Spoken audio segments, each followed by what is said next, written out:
ще награди изявилите се с благодарност.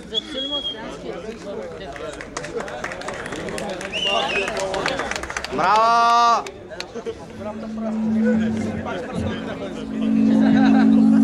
Да се нацепя ли го? Уважаеми ученици и абитуриенти на професионалната гимназия по машиностроение и транспорт Варна. Много ми е приятно, че започваме с награждаване на отличили се наши ученици, израстващи по пътя на професионалното им развитие.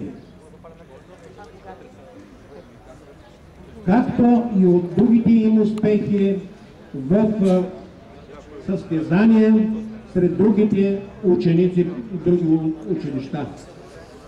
Най-добър млад автомотор състезание от националния кръг, организирано в Русе от 13 отбора от Североизточна България.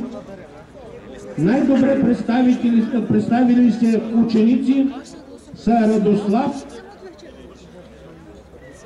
Добромиров Янев.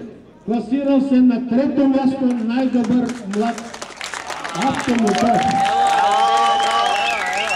Награждаване за всеки комплект професионални инструменти.